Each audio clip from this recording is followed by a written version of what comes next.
From Deer Park Monastery, it's Meet the Monastics. I'm Brother Min An. I also have a dream. I have a wish that I can support the young Western people to take the monastic life. The life that when you open your eye, you see the moon and the star over your window. You feel very free. You light the candle with the hot cup of tea, the warm one, and you enjoy tea in the early morning. You look through the windows, you enjoy the moon and the star, and you enjoy your free life. Each week I talk to a different monk or nun about their journey to monastic life and what inspires them now. Today, a special bonus episode with Sister Chua Xua, also known as Sister Ancient Temple or Sister Bong Bong, who was born in 1981 in Vietnam and ordained in 2010 at Plum Village, Thailand, at the age of 29. Sister Chua Xua is a courageous, energetic, and enthusiastic sister with a deep heart of service. English is her second language, and she's a bit shy about it, so doing the interview took some convincing on my part, but I think you will agree that the energy she brings to her monastic life is way more valuable to share than perfect punctuation. Sister Chua Xua majored in sociology in college and did social work for about 6 years before burning out. That's when her friend brought her to a retreat at Bát Nhã, a monastery in Vietnam where many of our siblings were ordained before they ran into problems with the communist government. You'll hear more about that in the interview, which will pick up with her arrival at Bát Nhã. Oh, you see 400 young people like me, and they are happy, they laugh all day long, and they meditate, they do sitting, walking, singing, working, everything they have done. I am so happy to see them, and then I ask myself why they are so happy, and I discovered the practice when I was 28. So come back Ho Chi Minh City for work, and I joined with Wake Up Sangha, and then I ordained 2010. Wow. When I 29 years old. Okay. So maybe we can back up a little bit. You, when you went to college, what did you want to do? I want to save the world. It's funny, yeah? So when I was in the university, I want to become a teacher, a happy trainer, a happy supporter. And because I didn't have practice, so I often listen the poor people, the suffering people, and it go to my consciousness too much, my mind too much. And then I cannot bear with that. Like every day I receive it, but I don't know. I don't know how to transform everything only in the mind. And it's too much, it's too heavy. Even though I rest weekend and I relax every night with good music, but it cannot happen. So after 6 years, I think so. I need to stop working. It's too much. So that kind of work, after you study sociology, it was kind of like psychotherapy, kind of? Or was it more like you were helping people with services, like getting food, clothes, and stuff? No, like a therapy. More like therapy. Yeah, more than therapy. But we have a class for them. The NGO from US offer us money, and then we open the class for them to have like a skill and have the way they look like us. Like we teach the poor people, the violence wife, how to survive, how to go over of their suffering. But the technique is not totally happen. Everything is still in the mind. It's not practical, so they cannot apply in their life. Like they know what is it. They know that, and they will not do this. But because the emotional of when they receive the violence, they cannot transform of that. So I think and we support them some money also. We support them to find their good job, but we cannot have much. I think so. Yeah. And did you have like your own house, 22 to 26, when you were working, or did you continue to live with your family? No, my family in Da Nang City, and I work in Ho Chi Minh City. Actually, I have my first love when I was 19 years old. So we'll go together for 8 years. And he has his own house, but we didn't live together. So at that moment, we think that we will get married and then we have family. So I don't think about to prepare my own house. But I live with my friend. We have 11 sisters in the same dormitory in the university. And when we finish, we continue to rent house and to live with each other. So maybe you can tell us a little bit more about your first love, if it's okay. So you were in a very serious relationship, it sounds like, for a long time, until you decided to become a nun. Yeah. Is that right? Yeah. I found love when we was 19 together. It's the year that we start to go to university. We are happy. Both families support each other. We know each other. But I don't receive enough freedom in that relationship. I have a lot of happiness. He offers me a lot of beauty. We work hard. When we were a student, we already work. We earn money by ourselves. He has his own company about logistics, and he earned a lot of money. He support me very well, but he want to have a wife who accept to stay in the house. But I am the one who want to go out of the house. It's unlucky for him. One day I have found that I will not become a good wife. I say goodbye.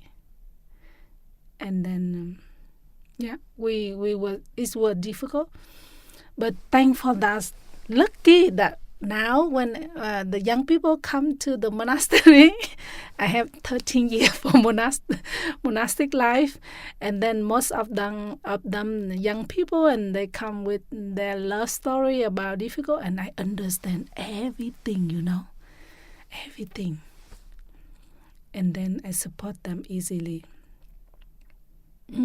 Now I still keep the connect with them. He got married and he has 2 children, and his wife now become my very close friend, and she asked me many things. She shared to me everything, and I laugh every time. Well, lucky that I don't enter that relationship with marriage. Is not my career. Was that painful to break up, though? A lot. We have 6 months to and at that time I start to know about Plum Village. That I'm very lucky that I decide to stop, and then I meet the practice. So I know how to embrace my suffering, my feeling of loneliness, and lucky that we have Wake Up Sangha. It's very healing, very supporting. Every day we have the practice. Every week we have the practice, and by the practice I can survive. I think so. If not, maybe I go back and say sorry and then continue with the relationship. But actually, it's not my wish. It's not my destiny. but because if I don't have practice, I don't know how to embrace my loneliness, my strong feeling at that moment. Maybe it will not successful. So lucky we have Wake Up Sangha often from 10 to 20 young people practice together, and we support each other very well. And we have a second body, funny that we are late, but we have a second body circle. So I take care of one, and then another one take care of me, and then he also now become a monk. Now he stay in Thai Plum Village. Every day he checks on me that, how are you, Chi? Are you well? Can you breathe well when the loneliness comes up? And by the supporter like that, I can over of 6 months of lucky we have practice and Sangha.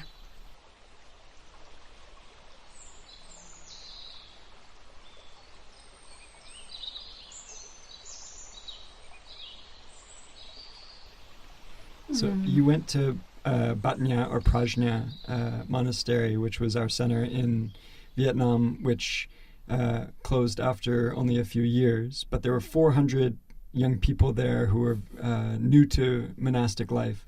So when you saw that, did you know right away that you wanted to become a nun, or maybe you weren't quite sure? No, I never think that I will become a nun. No, because we have no religious background.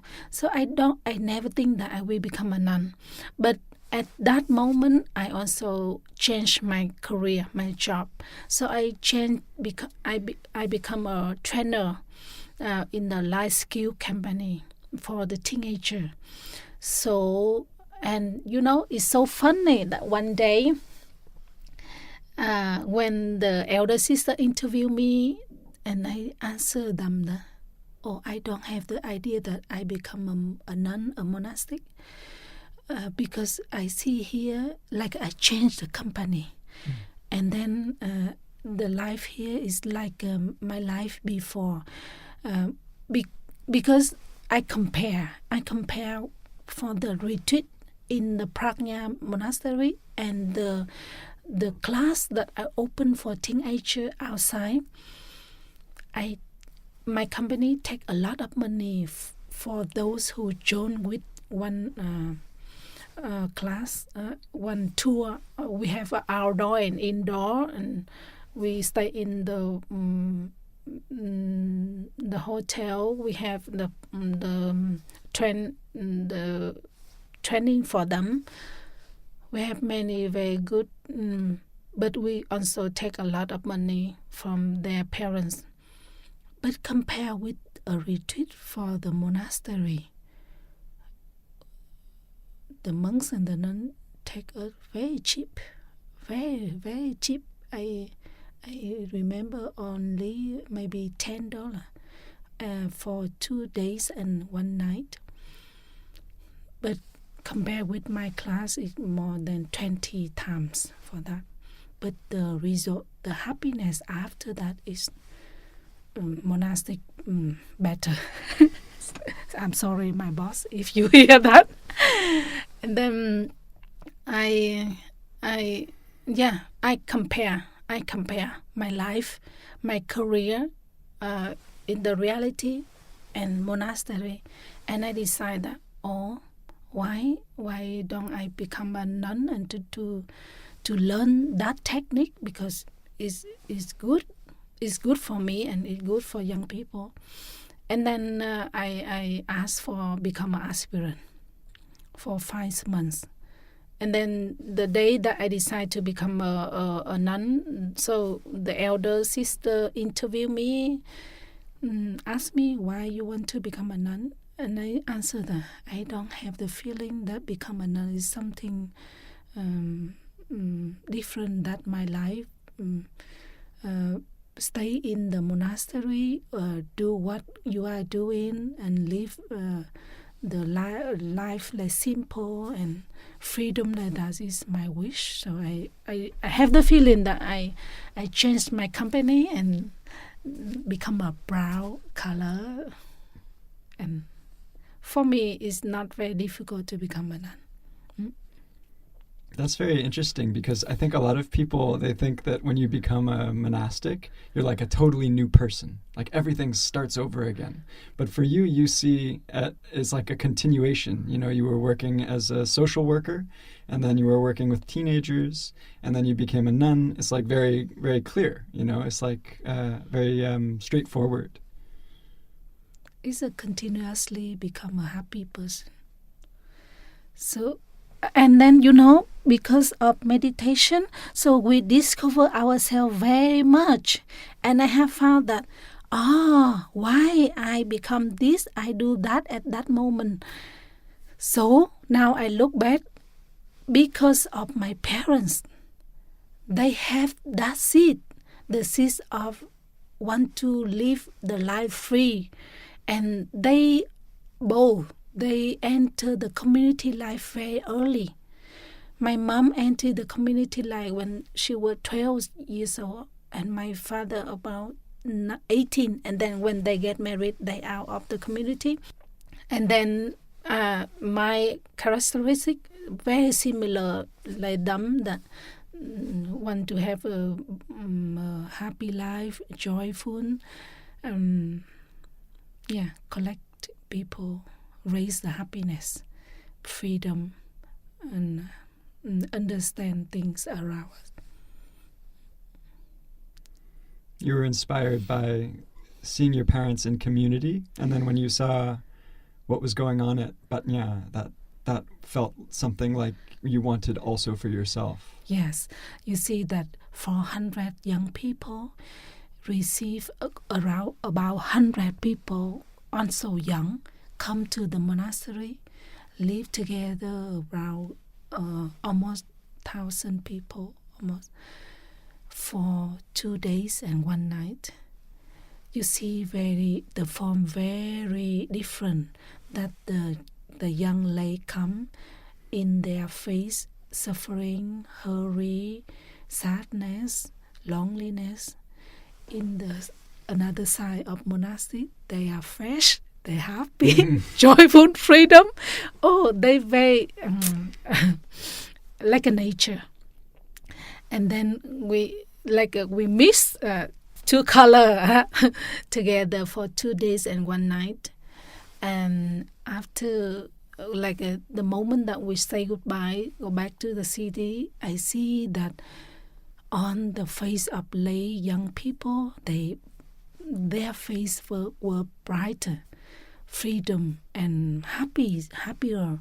And I see that, that's what I want to become. So become someone who supports someone to transform the suffering.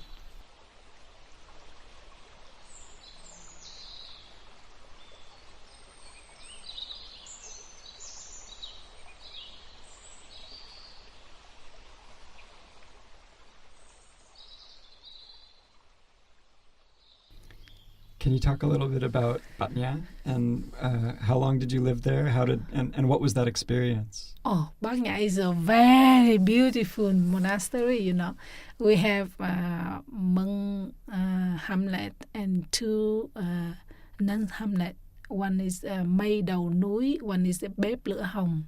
Mây Đầu Núi is a purple cloud hamlet. Bếp Lửa Hồng is warm. I don't know that English. I don't know. So, look like here a little bit the weather cold, quiet in the mountain.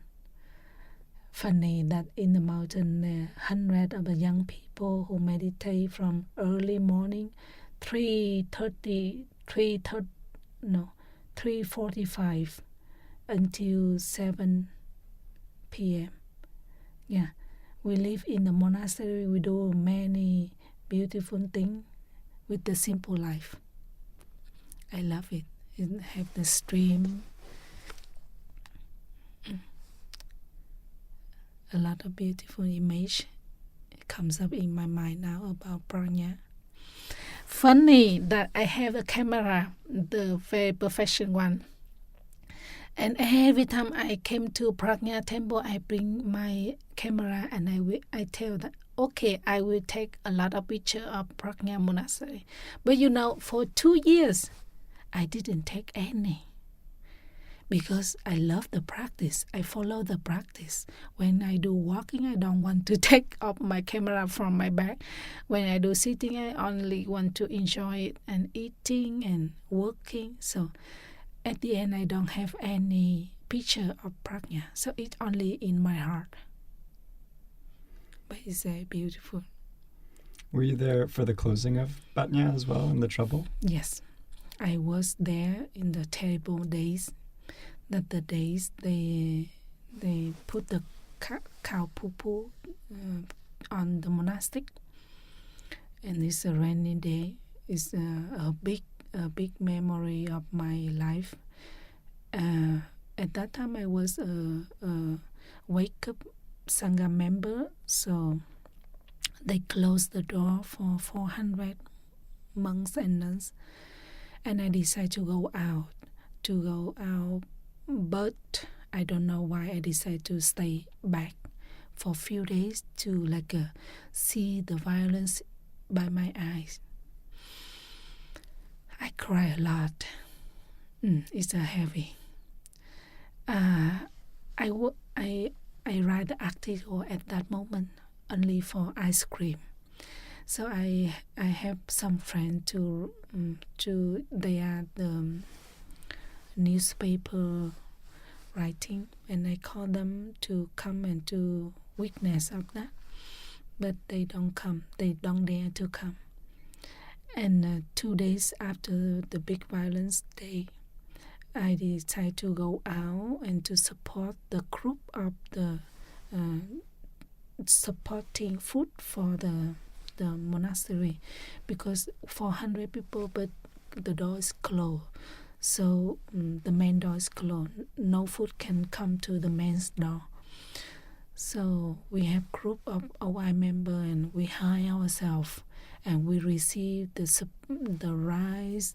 In Ho Chi Minh City, our aunt, Dharma aunt, she cooked the salty dish, and she sent by the bus.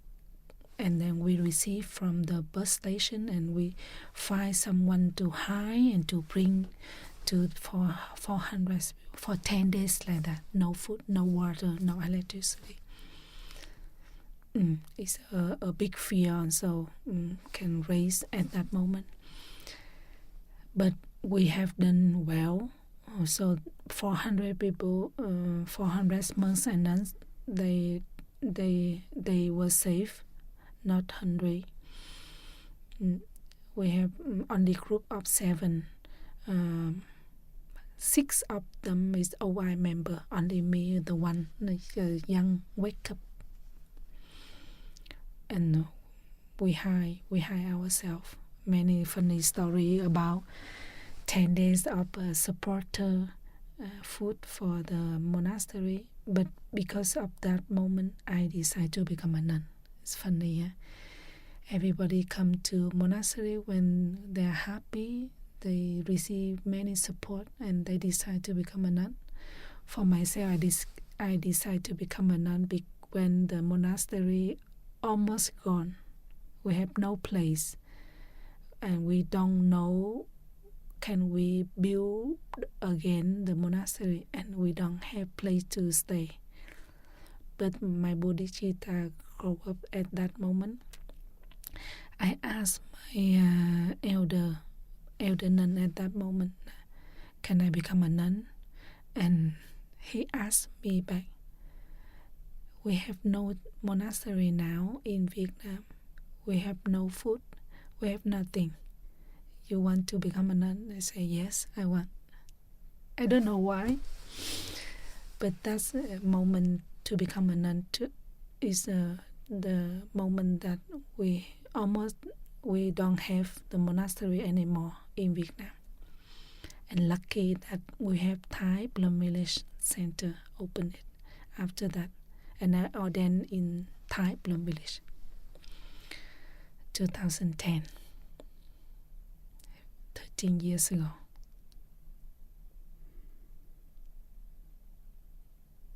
Wow. It's just amazing that I think it sounds to me like you saw that the challenges that were facing Buddhism, and especially Vietnamese Buddhism, because the government was concerned about this amazing community growing, and especially so many young people.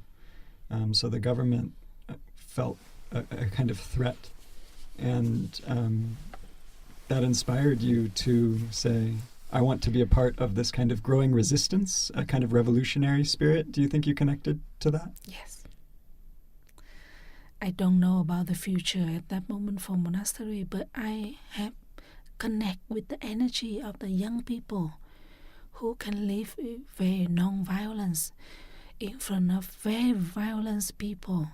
How they can do it, and they are very young, and the one who bring the cow poo-poo to them, they are like a father and mother age, but they have behaved like that. It shocked me. But the young people, the young monks and nuns, they are very calm, very peaceful. Look at them with the eyes of compassion, very understanding, and I see that is the real hero, the real warrior.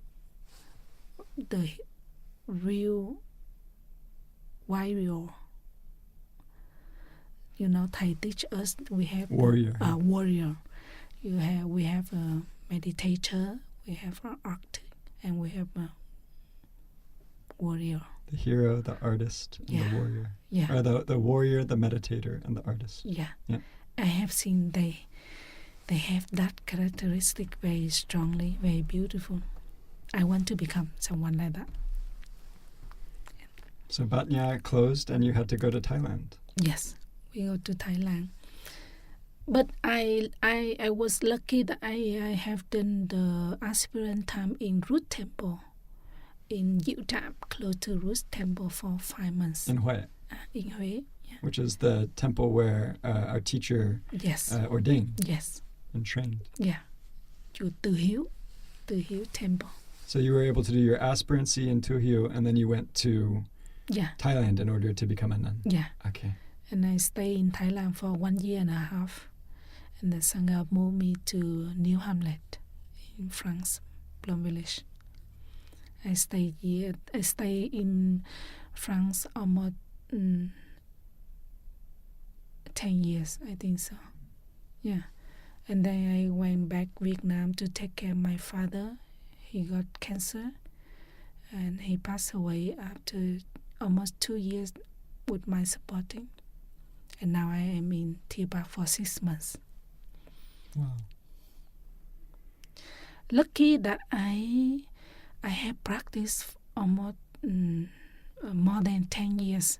So the day that my father received the information that he got cancer, throat cancer here, and the doctor tell him that he cannot survive over 6 months.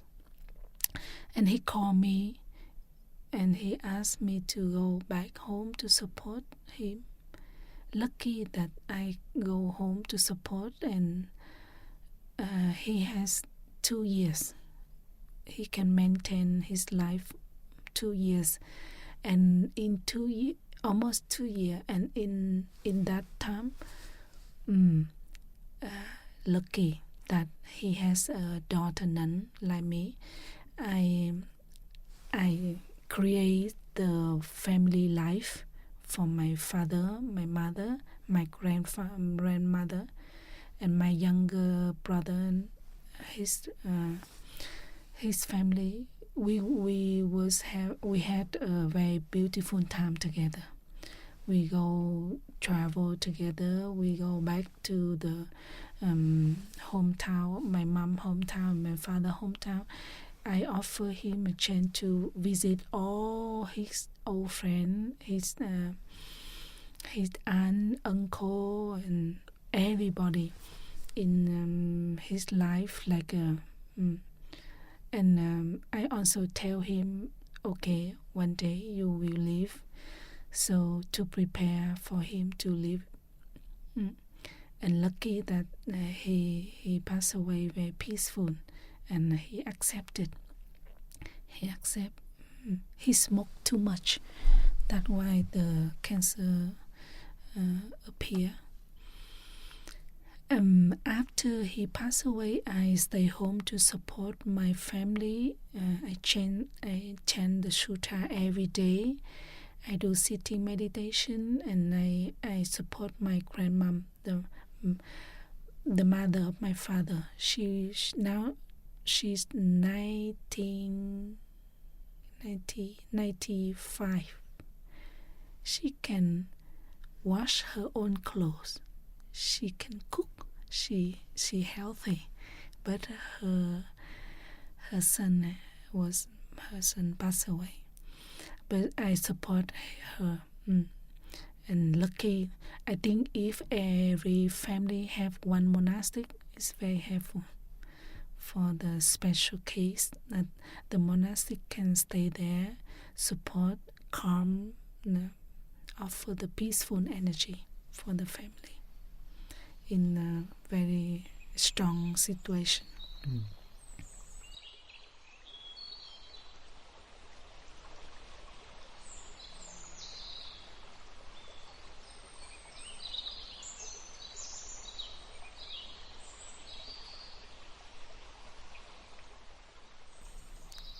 So this is now the fourth country you've lived in.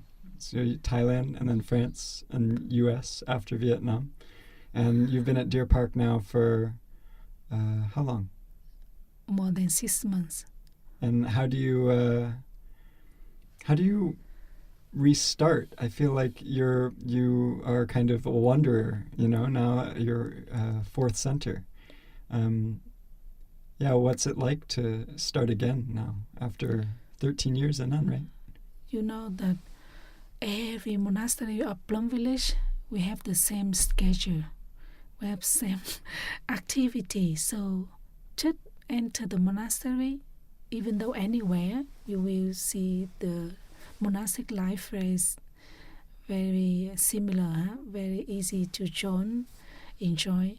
But you know that in Deer Park right now, I have seen that a lot of happy monks and happy nuns. And it supports the new coming very much. The nature here very beautiful. All animals very nice. The schedule also, the way we create our schedule is very support. We have time to join with the big Sangha. Also, we have time to have self-study or meditate by our own in the evening. I love Deer Park schedule very much. And you've now been coming to the Western centers, so first Plum Village and now Deer Park. Do you feel any connection to bringing Buddhism to the West? And how does that kind of land in your heart, like this mission to bring Buddhism to Western countries? You know that I admire every non-Vietnamese brother and sister very much, and I see myself similar like them.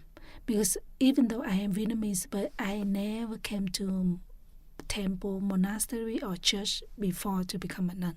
So I didn't know anything about Buddha. I didn't know.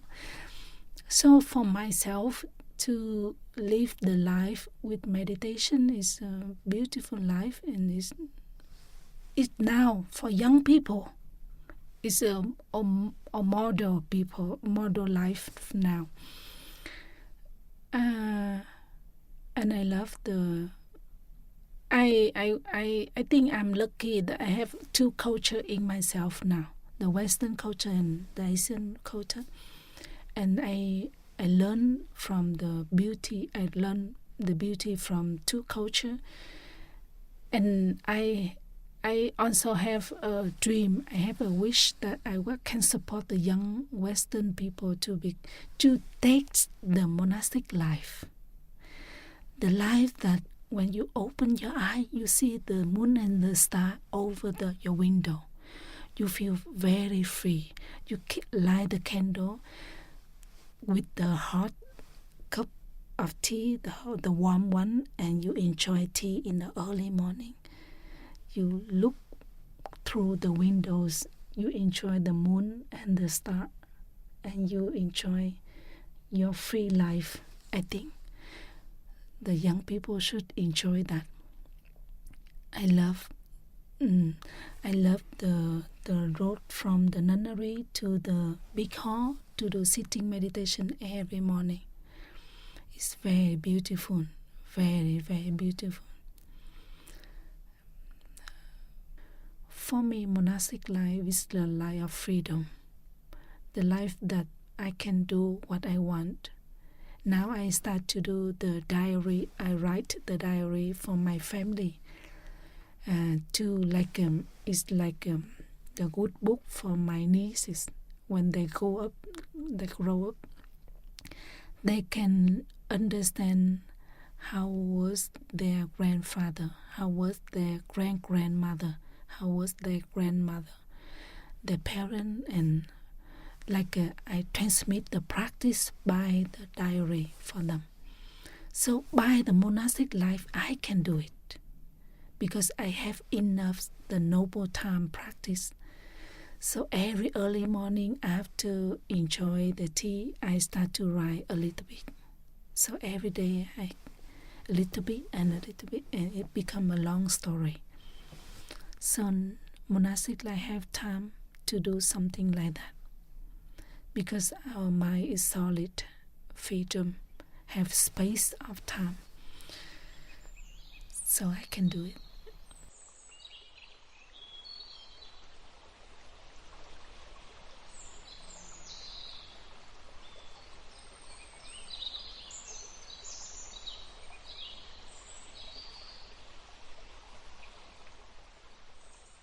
I feel that you have a very strong bodhicitta, very strong energy for practice, and you really love monastic life. Yes. Have you ever? You've been a nun now for 13 years. Do you feel tired sometimes, or do you feel not so inspired? And what do you do? Oh, not yet. Not yet, huh? Yeah, I'm still in the honeymoon of the monastic life. Yeah, not yet.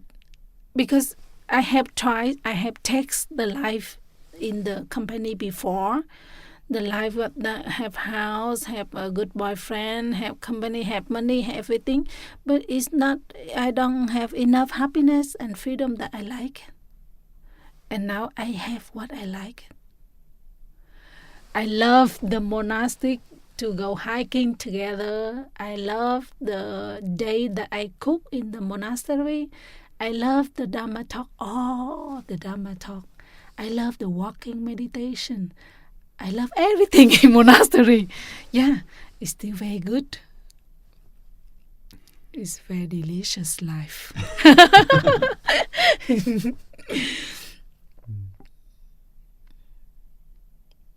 But for sure that we have difficulties, for sure. We how to understand deeply my sisters, my brothers, how to support when they react something strongly, not unpleasant, how to live harmony with each other. But it's not very big. I can do because of the practice. So everything happen. I come back to my breathing, and then to simply recognize what happened in my body and my mind, and embrace it and accept it. Before the holiday retreat, my younger sister she has some react very strongly to me with unpleasant voice, and that feeling I I have the feeling that I am the one who first came to the company, and she was a very great boss of company, and she yelled on me, and because of her wrong perception. But lucky that I don't know the good habit energy of the practice in myself. It's I come back to my breathing naturally and calm myself and just say to her that, okay, I know what is it. You can come back to your room and we will talk to each other later. And when she left, I get angry very strong, very strong. Funny. That night was a very difficult night, that I have the feeling that I'm not worthy enough. Why my younger sister can yell on me like that? And it took me one night to contemplate.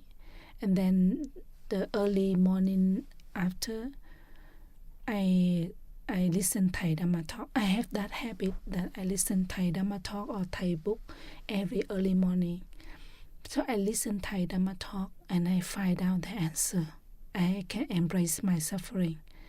And thank you that the forgiveness, the acceptance happened. I understand why she have that way to react. And I can love her again, and then we can talk to each other. I compare that before to become a nun. If someone tell me like that, I may don't see their face for many years, I think. But because of the practice and because of the loving, the understanding already grow up in my practice, so I recognize that is her habit energy. She's still working with her suffering because of her wrong perception. So later on, she came to say beginning anew, and we was very good for now. But in the monastery, I have a chance to text every monks and nuns react and observe and discover them, and it's very, very joyful that we have seen, that's monk, he has that characteristic. If we press that, the world will appear. That's nun, she has that fear. If you press that fear, you will receive a lot of heavy things. And that's nun, she will happy when you say this or when you do that for her. So because of monastery life, we discover very deeply one person, like your roommate, my roommate, or my study roommate. And we know how to love someone deeply by the way to meditate on them. And also we know how to protect them, how to support them, how to help them to don't cultivate the bad seeds. Because when I was in with my family before to become a nun, I don't know that way because we don't have the practice.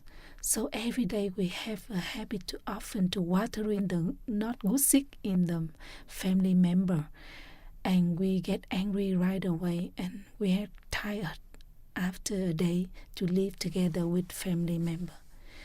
But because of monastic life, because of the practice, because of noble silence practice, because of the way to come back ourselves, and we can stop what we don't need to say, we don't need to do. So we save our energy, and also we can support our family to have the good quality of life. Yeah, I learned that from monastery. It's a big gift from Thai to us. So it's also the good way to live harmony with whoever will be in the future. So we take time to observe, to listen, and then we will find the good way to live harmony with each other. So if listener, you are young, you have free time, come to the monastery and join us. I think few years so you will have a good technique to live harmoniously with everybody in the world. And if you want to become a monastic? Oh, very welcome. We need young people. We want to do something for society. Happy energy.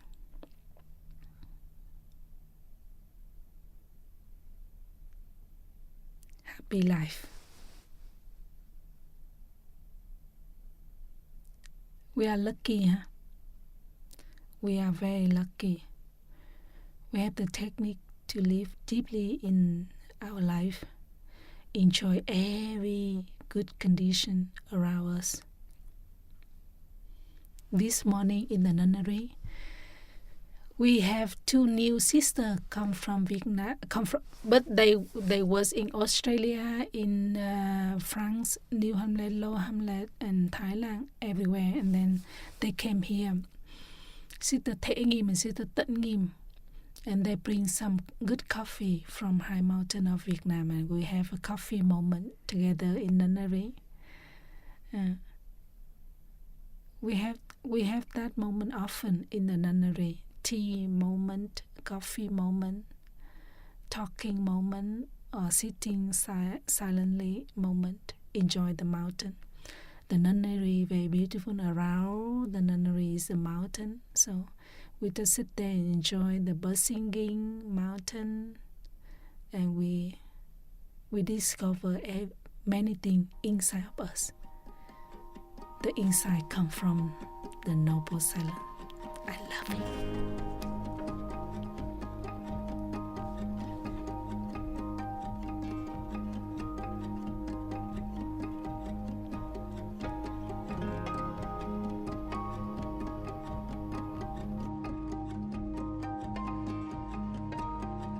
Well, thanks so much for listening.